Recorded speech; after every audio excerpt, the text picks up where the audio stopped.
This is class number 4 of Opening the Talmud, a course for beginners.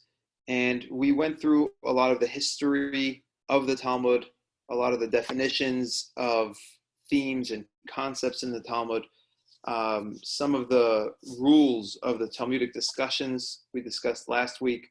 And all along, we were analyzing the text of the Mishnah and the Gemara at the beginning of Tractate Bava Metzia, which deals with a dispute regarding the ownership of a garment or an animal, as we discussed last week.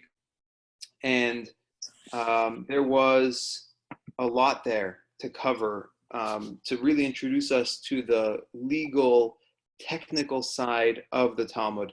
And I think we got a taste of that. I'm excited for what the future holds if we, decide to continue on with the Talmud class for people who are no longer beginners, as none of you are beginners anymore. You all have a lot of Talmud under your belt.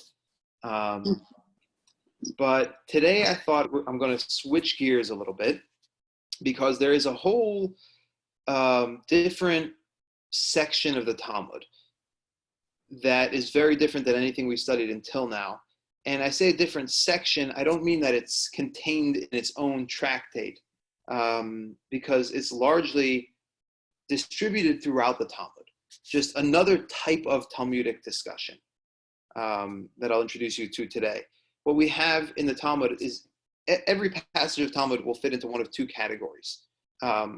It'll either be halacha, which is law, which is like the stuff we learned for the past 2 weeks, whether it's the laws that pertain to religious life or civil obligations, civil litigation, property ownership, and all aspects of law are referred to under the general umbrella of halacha. And then we have another brand of Gemara, another brand of Talmud, which is called Aggadah. That's Aramaic. In Hebrew, you would call it Aggadah or Haggadah, kind of like Pesach, right? We sit around the Seder and we have the Haggadah, which is stories, essentially. Haggadah is the telling over, is what it means literally, but it refers to stories that are passed from one generation to the next. And Aggadah as a whole, it's not just stories, but it feels more like stories. It's a little bit lighter, a little bit less technical, and very, very interesting by and large. So until now, we've studied halacha. I want to give you a peek into what Aggadah, or in Aramaic, Aggadah, looks like, because it's a lot of fun. There is, there's a wealth of this Aggadah throughout the Talmud. In every tractate, you'll have sections which are devoted to Aggadah. It's kind of like a tangent. Like, remember, the discussions in the Gemara are not in the Talmud. They are not formulated to read like a book of law. They're really formulated like a discussion, okay? And the discussion kind of develops from legalities to tangents about that aspect of the law, and interpretations of the biblical verses that pertain to that law. So I heard a great metaphor last week. So take, for example, the Constitution, right? The Constitution of the United States of America, a legal document which is subject to study and debate, okay? So if you want to look at the Talmud, you might say that the Mishnah, right, the first part of the Talmud is like the Constitution, the written Constitution.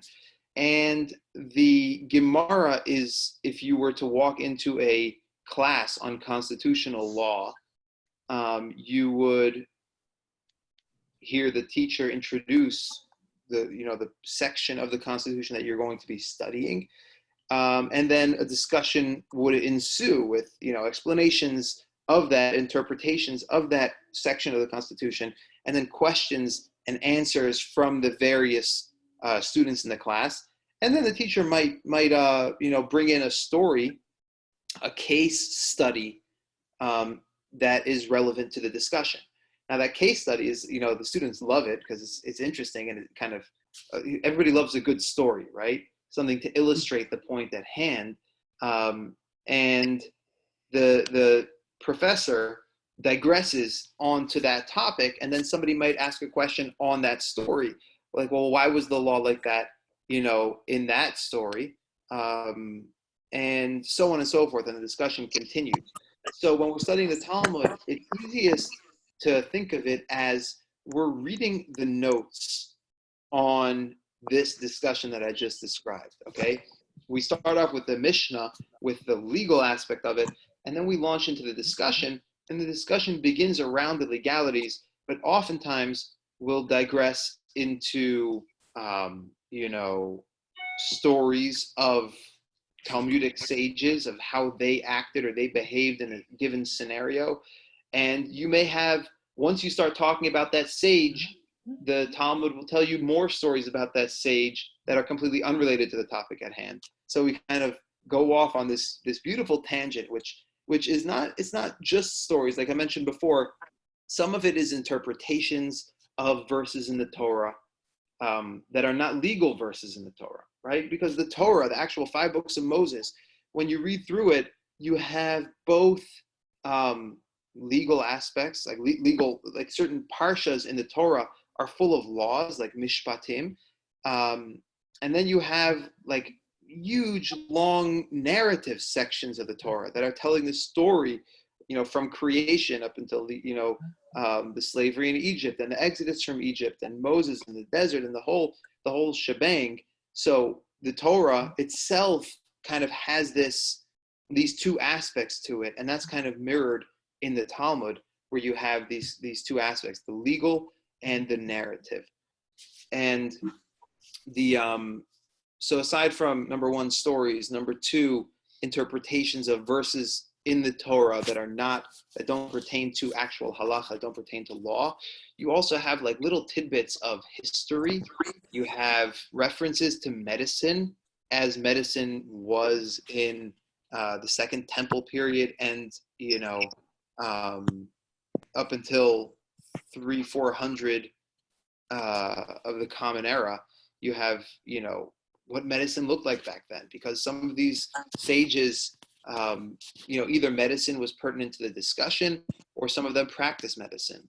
So you have like these remedies that are described in the Talmud that kind of they're fascinating. Like using different animals and different herbs in ways that some of them resonate with modern medicine, and some of them you think it's from the moon. Like what were these people doing, right? So you have medicine, and then you have folklore. And some of my favorite sections are stories that are not here, not there. Like they're described at great length as if they happened, but they are so fantastical and so out of this world that you have to imagine that on some deeper level, either they are a metaphor, or if they happened, the reason why this rabbi is telling the story over is for its value as a metaphor. And you have entire commentaries on the Talmud which are dedicated to these themes, the themes of interpreting Aggadah.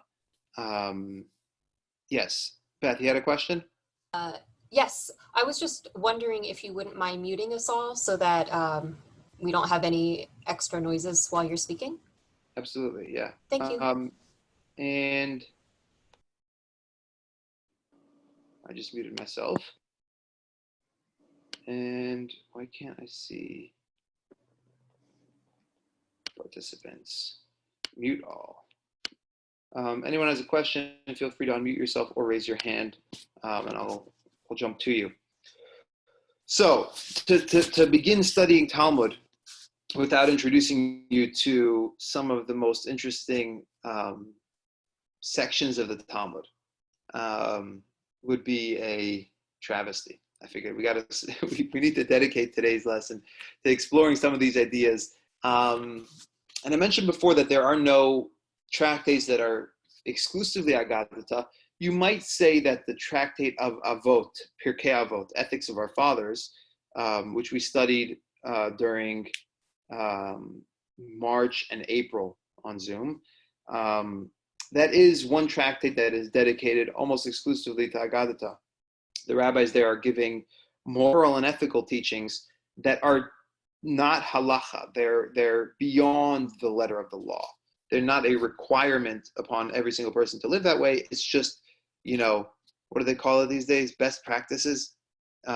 These are the best. This is the best advice of all this, sages from the time of the men of the Great Assembly during the Second Temple period, all the way down through several generations of Talmudic scholars. Very good place to start when studying Aggadah. Pirkei Avot, Ethics of Our Fathers. We've explored it in the past, and we'll definitely get back to it at some point in the future. That, and what was the other point I wanted to make with regard to Aggadah? If it comes back to me, it'll come back to me.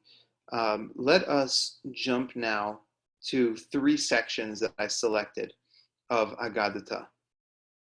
Let's start with one that everybody loves to talk about when they want to ask about some of the, again, not legal aspects of Judaism, but I think one of the most common questions I get as a rabbi is, Rabbi, what is Judaism's view on dreams?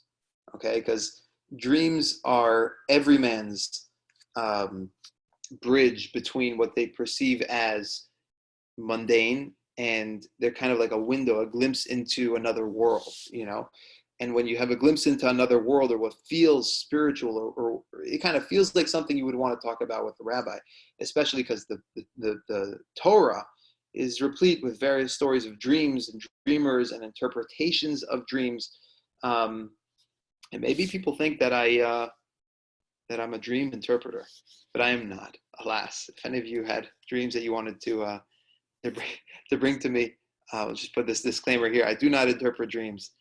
But the Talmud is kind of divided on this topic, okay? And you have various different opinions, as we will see in this section that we have here from Berachot. Okay, this is the first tractate in the Talmud. And it gives you a little, as you can imagine, it's the Talmud. So when you want to argue about dreams, what do you imagine the 2 sides of the argument will be? Some rabbis say that dreams are very meaningful and come from a spiritual place and are a glimpse into, your future, possibly, or, a deeper part of yourself. And some rabbis say dreams mean nothing, right? So here we have, I will start with this quote from Shmuel. Shmuel is one of the Talmudic sages. He's a rabbi who kind of had both viewpoints in one. And just follow along with me, okay? Does everybody see the screen that I'm sharing from Sefaria?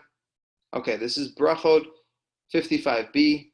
Shmuel, the sage Shmuel, ki hava chazi chelma bisha, when he would perceive, when he would dream a bad dream, Omar, he would say, V'chalomos hashav yidaberu.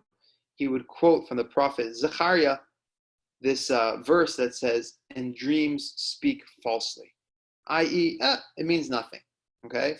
However, ki hava chazi chelma tava, when he would see a good dream, Omar v'chiachalei meshav yidaberu, he would say, do dreams speak falsely?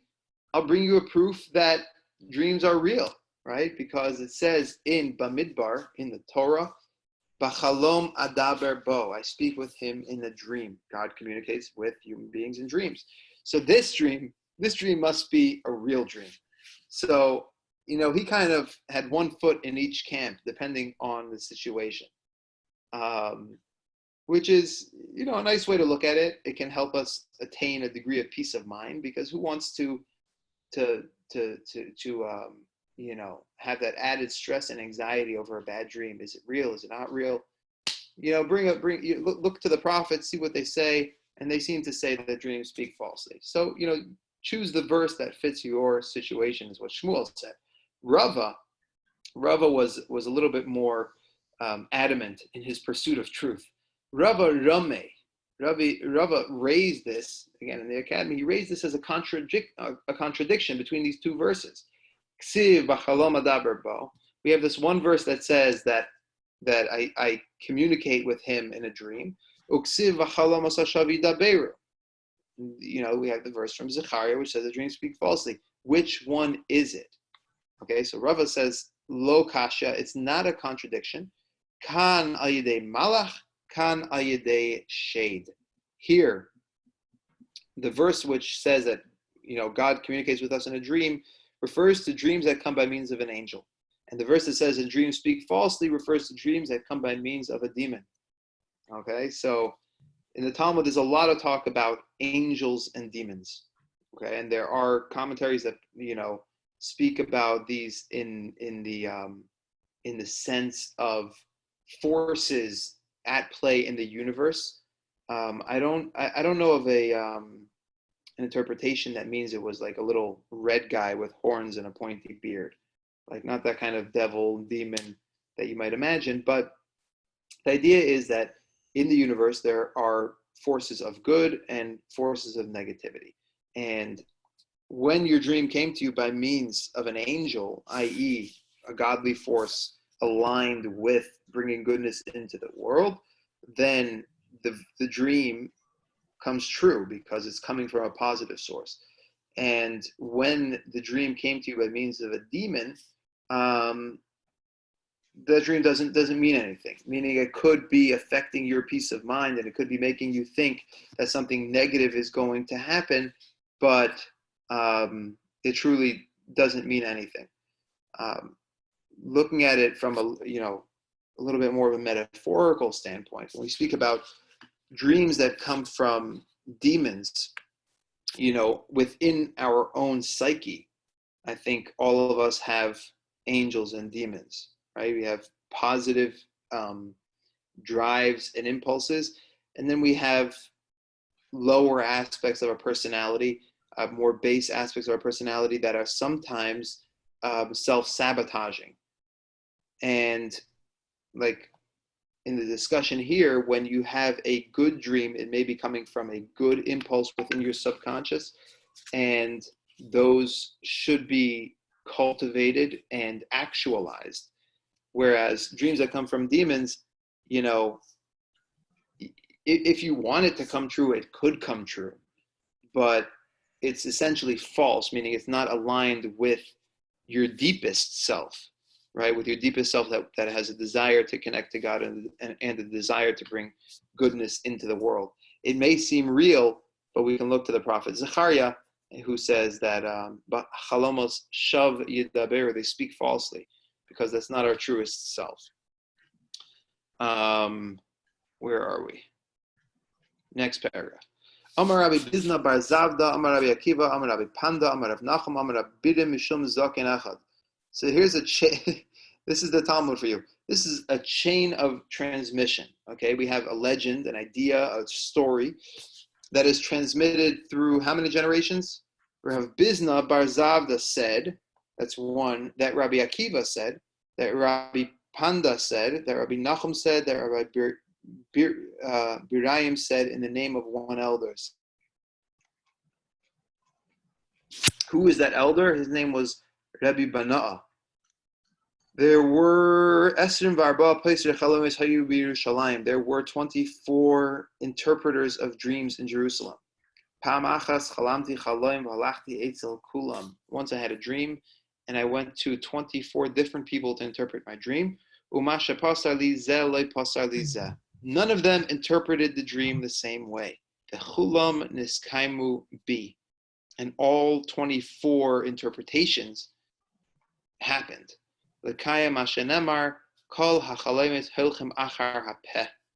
All dreams follow the mouth of the interpreter. So this is a very powerful idea. that is, probably the single most important point that I took from this discussion is, he's telling you almost a cynical story, right? But he's trying to drive home a point, which is he had 24 different interpretations for the same dream, right? How is that possible? Is it possible that it had 24 different interpretations? He's also saying that, for example, if he would have received 23 different interpretations, then those 23 things would have happened, not 24. And if he would have gone to 50 different interpreters, all 50 things would have happened. And he's bringing home this quote that pops up again and again throughout this discussion, that kol hacholamos hilchem achar hapeh, which means that whether or not dreams are a window into the supernatural or a way to see the future, or a window into your subconscious, all dreams will follow the interpretation that you give them, meaning the value that you place on them and the weight that you place on the interpretation of it. It's like they say, a self-fulfilling prophecy. Right? When you hear that your dream means X, Y, and Z, you almost allow that or make that chain of events happen within your own life, which, it sounds cynical, but what it means is very powerful. Is if you wake up from a dream and you have a choice to interpret it one way or the other, choose to interpret it to yourself in the best way possible, because that's the way that you're going to go with. And chances are you'll see that happen in your life. So, don't go to someone else to interpret your dream. Interpret it on your own, right? In the most self-empowering way, so that the best possible interpretation of that dream will actualize itself in your own life. So that's an interesting discussion on the topic of dreams. I heard a great story once about a couple that came to the rabbi, and they had a bitter dispute. And the rabbi said, "Well, what's the problem?" They said, "Well, as you know, we just had a baby, and the bris is going to be tomorrow, and we have to decide what we're going to name him." So the rabbi said, "Well, it's not something you should necessarily be arguing so bitterly about it. It's a joyous occasion. Like, we can work this out. What seems to be the problem?" He asks the woman, "Miss, what would you like to name the baby?" She says, "I want to name the baby Moshe." So he says, "Okay, that's a nice name." He says to the husband, "Sir, what would you like to name your baby?" He says, "I want to name the baby Moshe." So the rabbi starts laughing. He says, "What's going on? Like, what are you guys arguing about?" She says, "No. This is the wife. It's not so simple. I want to name the baby Moshe after my father, but he wants to name the baby Moshe after his father." So the rabbi says, "Okay, but you don't need to argue about it. You can name him after both."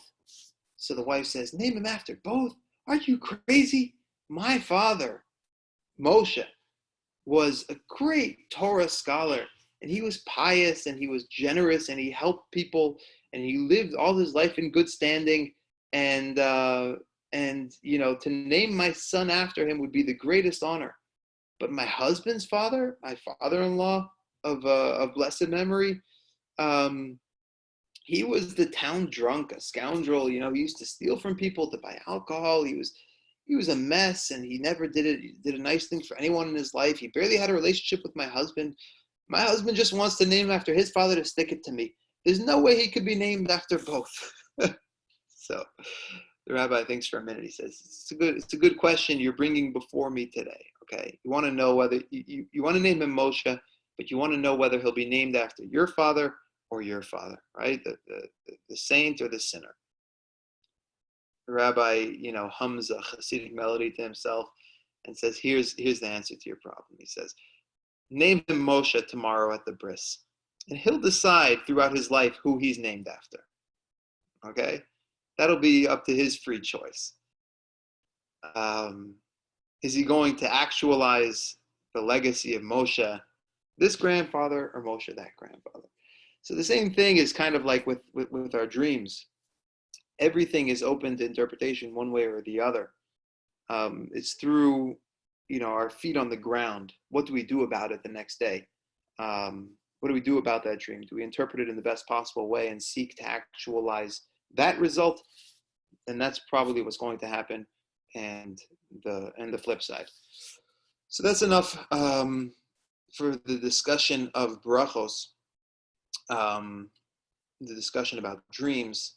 We're going to jump to another section. This is like I discussed before, one of my favorite sections. Stories that border on the fantastical, that you don't know if they are true, or are they false, or what, or are they metaphorical, Interestingly enough, the chapter of Talmud that these stories are contained in, they're from the tractate Bava Basra. We studied Bava Metzia, the middle gate, which is about disputed ownership and things like that. Bava Basra deals mostly with property law, sale of property, and things like that. And the chapter that these stories are in is Hamocher es Hasfina, one who sells a boat. So, when we were in yeshiva and we wanted to remember where to find all these stories, you had to go to the chapter that speaks about someone selling someone a boat, to find them. But it's interesting how this discussion starts. It starts off literally with one who sells a boat to somebody else, right? In the contract is, I sold you this boat. What is included in the sale of the boat, right? The various, ropes and gear on deck and sails and anchors and, all the appendages to the boat, or just the boat itself. And that's the discussion that opens, into these stories that mainly revolve around a character named Rabba Bar Chana. Okay, there's many Talmudic sages called Rabba. This one is a descendant of Bar Chana, and he has a lot of seafaring tales, stories of when he was at sea, on these long journeys, and the things that he saw at sea, and the things that he learned from sailors, like what kind of waves will sink your ship, and what kind of sea creatures are lurking in the depths, and various, angels and demons that he came face to face with, and so on. And then the stories kind of take a turn to just the size of these creatures that he encountered at sea. For example, this one that we'll start with. Amar Rabba Bar Chana. Rabba Bar Chana says, Zimna Chada. One time, Havakaz Linon Bisafinta. We were traveling on a ship. V'chazinan hahu kavra. We saw a fish. The yasva le achlatina beusie.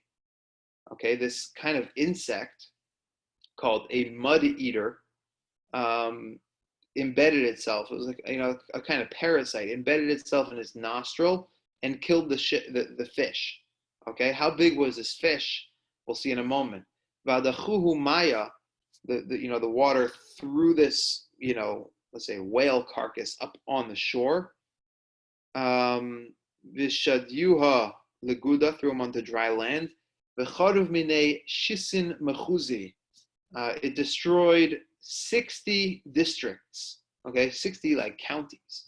So the entire coastal area was destroyed by this enormous fish that was thrown onto the coast.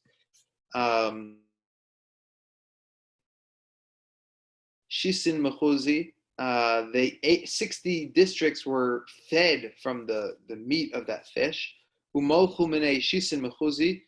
60 other districts salted its meat to preserve, for the future. So it's feeding, the entire country basically. Umalu michad galgala de enek klas mea garvi mashcha. When they used its eye, they drained oil from its eye, 300 flasks of oil from one of its eyes. When we returned after 12 months, today's Yarchi Shasa, 12 months of the year, Chazinon dehava kamen nasri migarmei metalalta v'yasvi lemivninu hanach mechuzi. We saw that they were cutting beams from the bones and were rebuilding the entire coastal area that had been destroyed when the fish, was grounded. So that's story number one. To give you kind of an entry into the discussion, the Chidushe Aggados of the Maharsha, one of the medieval scholars, made it his job to interpret these stories. It seems like he did not take them literally, but rather, a metaphor for something. Like you see metaphorical themes, like when it repeats the same number over and over. Like it destroyed 60 districts, 60 districts ate the meat, 60 districts salted the meat. So you already see that it's hinting at it not necessarily being realistic, but rather metaphorical, and the number 60 has some significance here in the discussion. We're not going to go into the interpretation of that story, but rather the next one. The Amar Rabba Bar Chana. Rabba Bar Chana, the same seafaring rabbi, said, Zimna Chada Hava Kazlinon Bisfinta.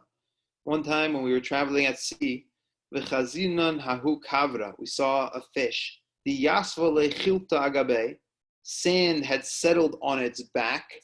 The Kodach Agma, and grass grew on that sand.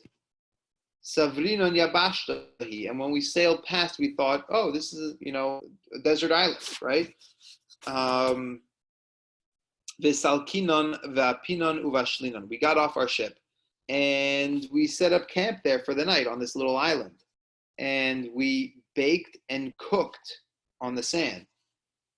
And obviously, this is a fish. They're on a fish, this enormous, the back of an enormous fish that had been, semi-submerged for a very long time, long enough for sand to gather there and grass to grow.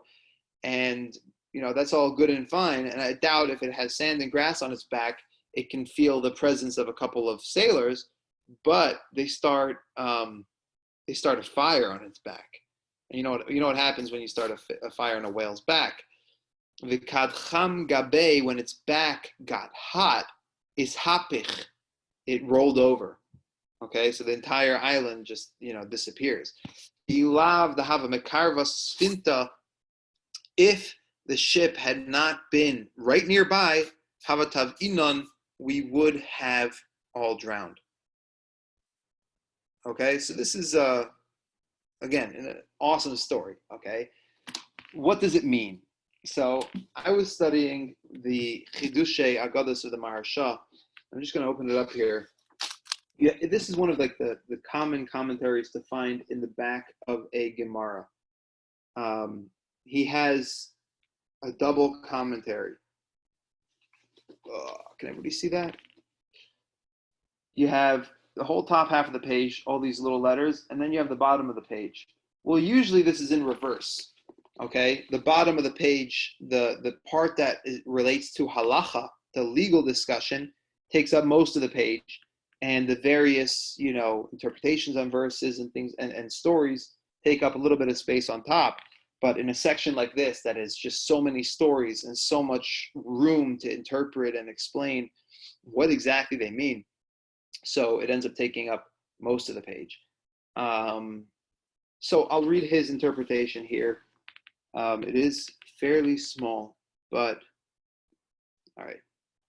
I want to get buried in the book, but where are we?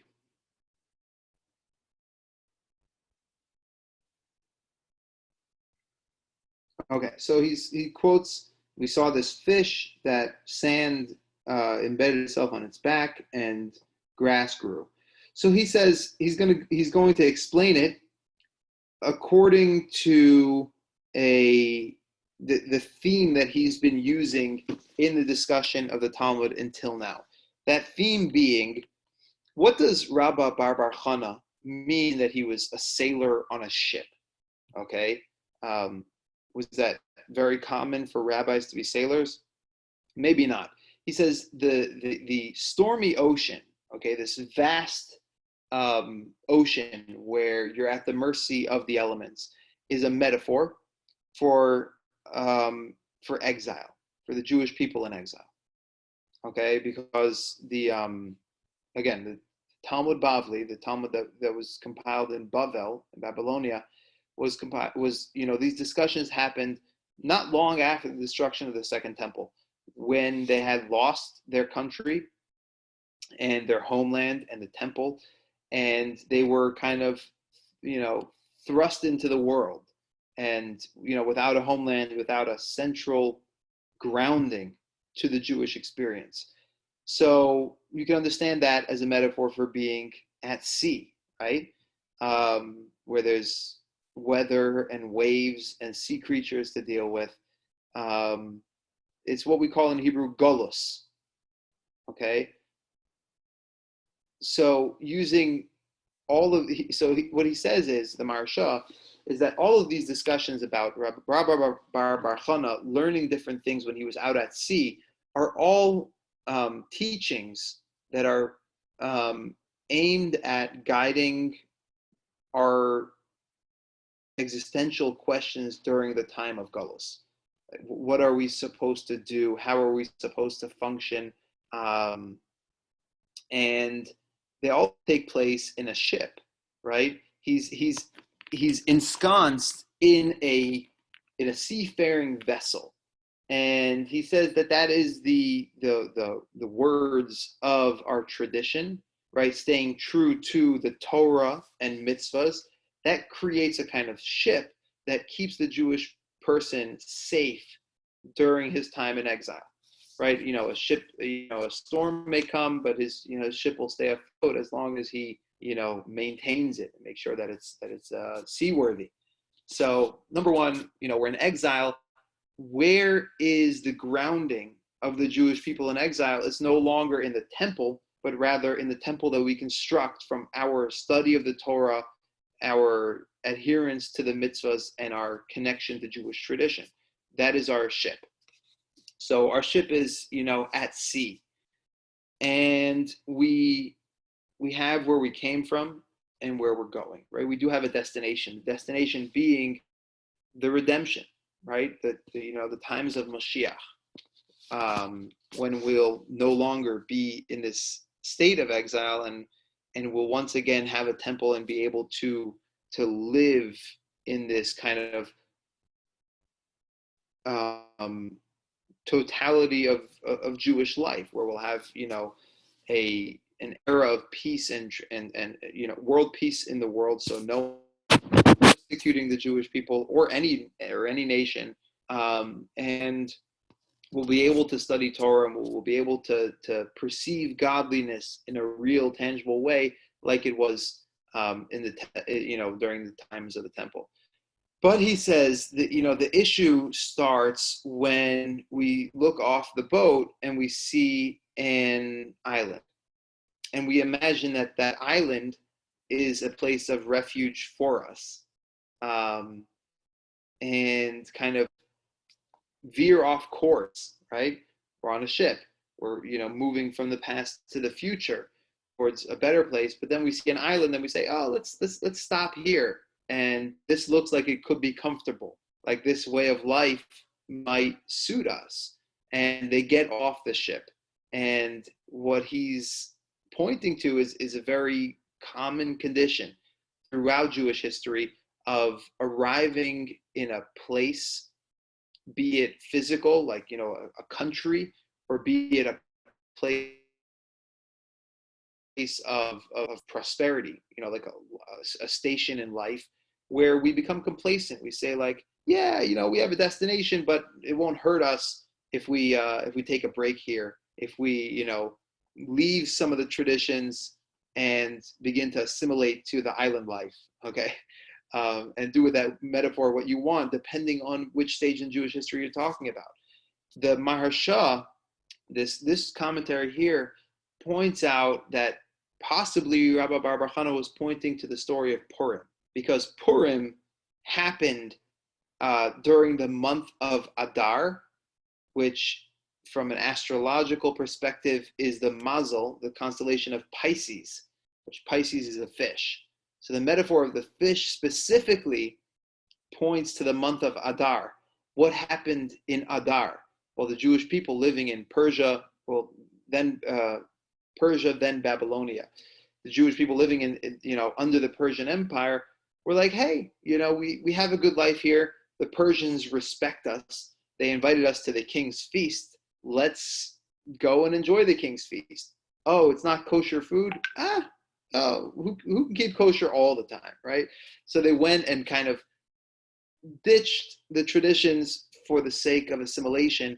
And we know how the story of Purim turned out, right? The Jewish people were left vulnerable to this nation that had seemingly welcomed them with open arms. That King Ahasuerus, put out an edict to annihilate every single Jew in his empire, right? And following along the metaphor, we begin to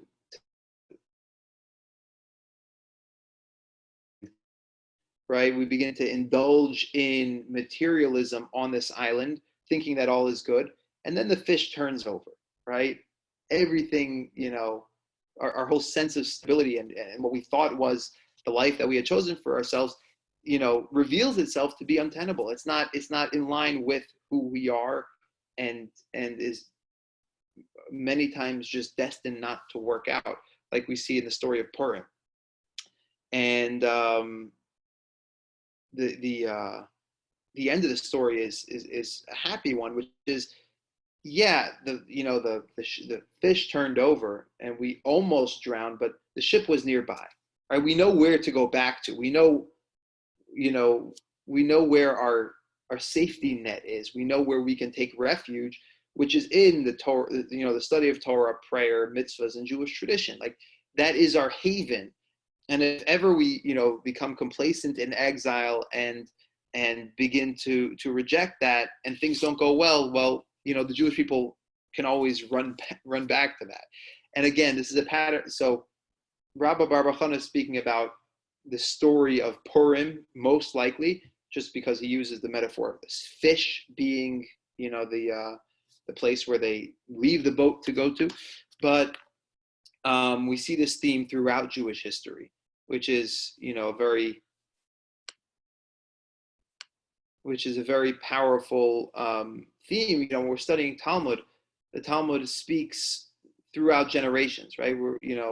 We read this fantastical story about Rabbi Bar Bar Chana, and it seems just entertaining, right? Wow, is that for real? Is it?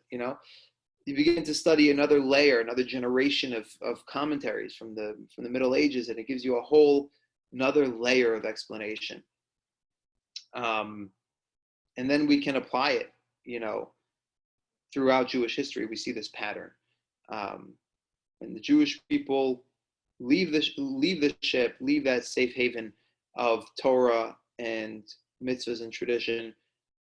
Oftentimes things don't work out, so we need to keep the Torah close. We need to keep the study of Torah and our adherence to the mitzvahs front and center, to ensure that we stay on this trajectory into a future that is much better and brighter.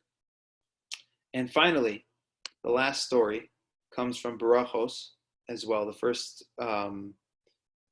first tractate in the Talmud, and it has like I mentioned, some are stories and some are interpretations of verses in the Torah that are not limited to halacha, that are not legal discussions. So this last one is the Shema, right? The Shema, the first paragraph of the Shema.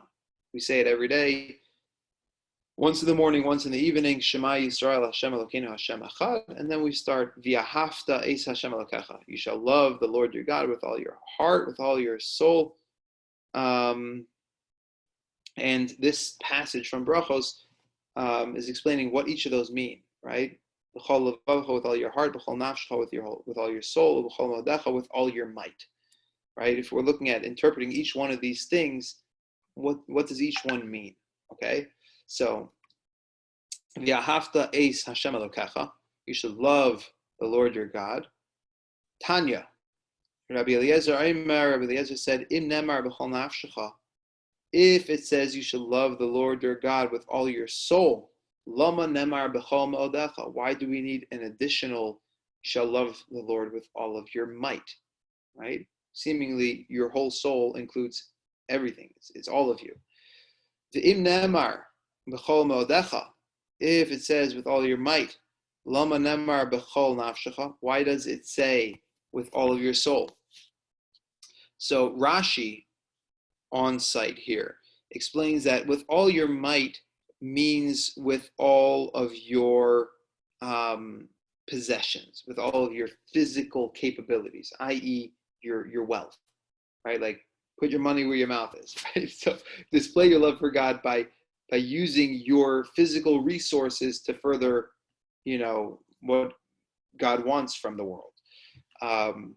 So Rashi then explains, based on this idea, the question here is seemingly, if it says with all your soul, someone who loves God with all their soul will donate of their resources, will devote their resources towards God. So he answers this question by saying, Rabbi Eliezer says, some people, they care about their own self more than their physical resources, more than their money, more than their possessions.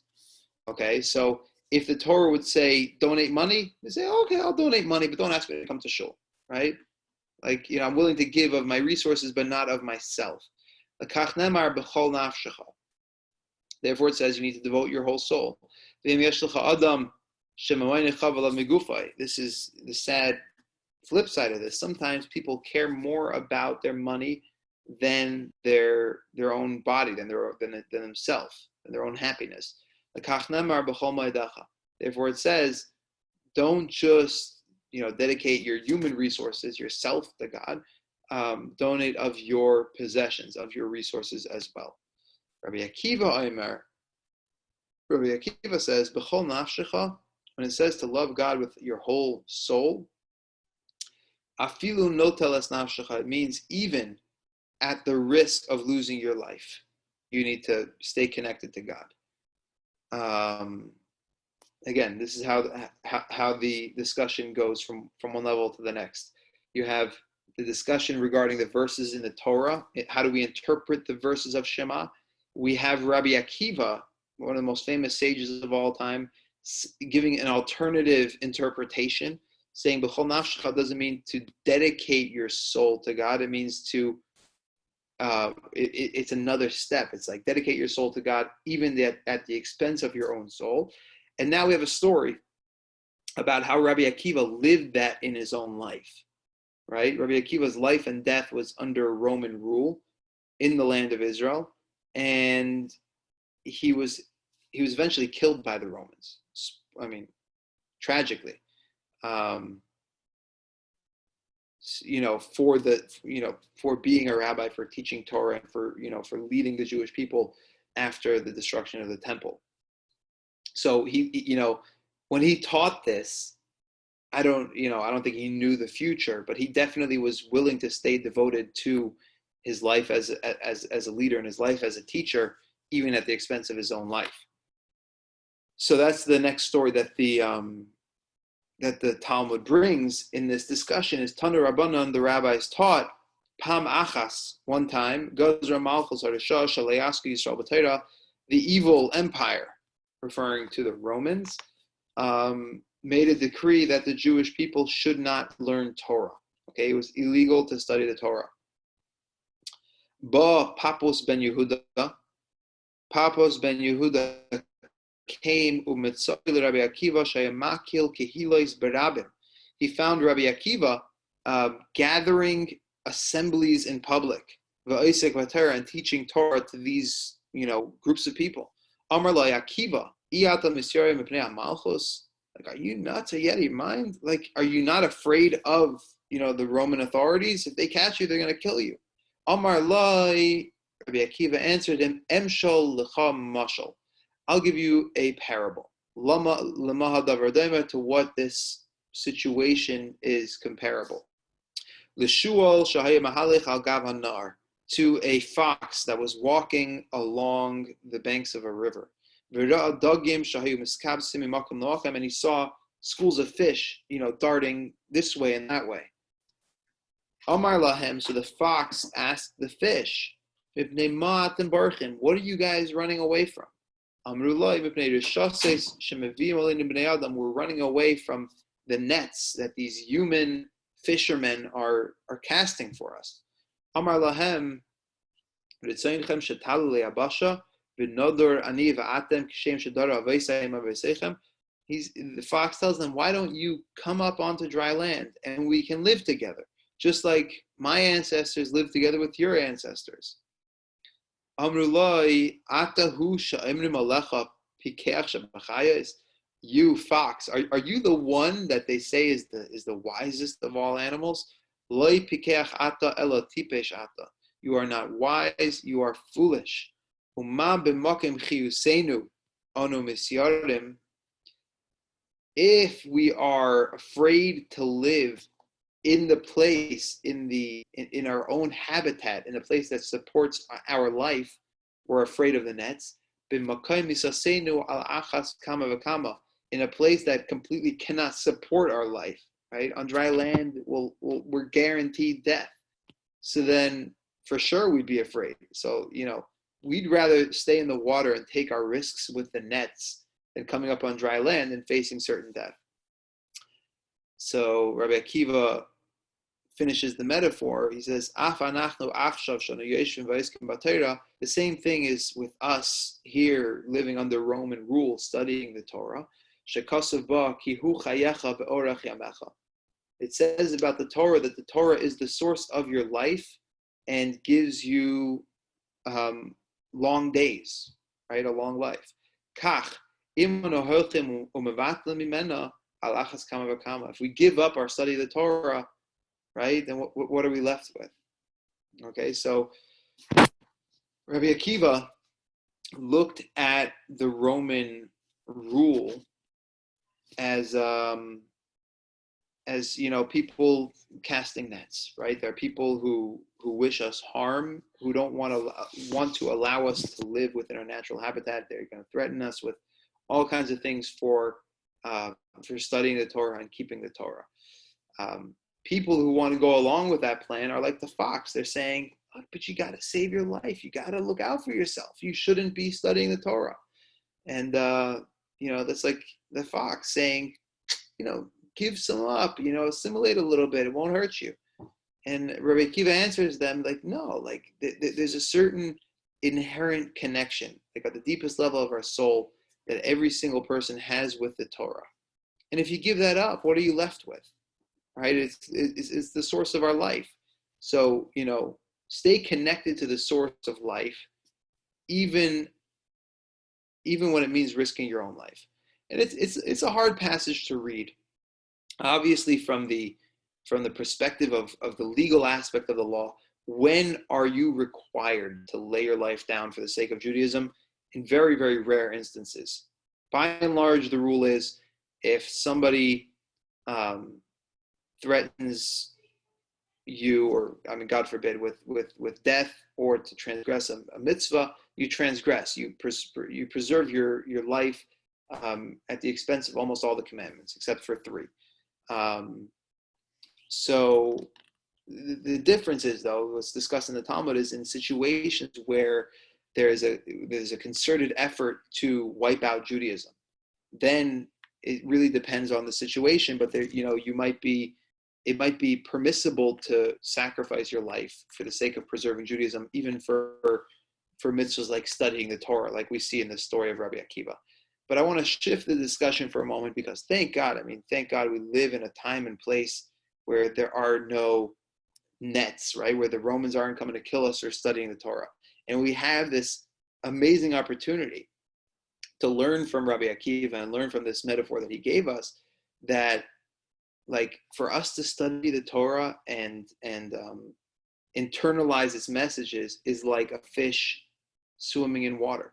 Like our natural habitat. It's an environment that gives us life, And we should want to connect with that whenever possible. And it's a very powerful idea when we think about it. So this is, as we finish off this course, I thought we'd finish off with a story as a reminder as we, move into the future and pursue other ideas and themes in life, and things are starting to open up and we may have less time to devote to Torah study.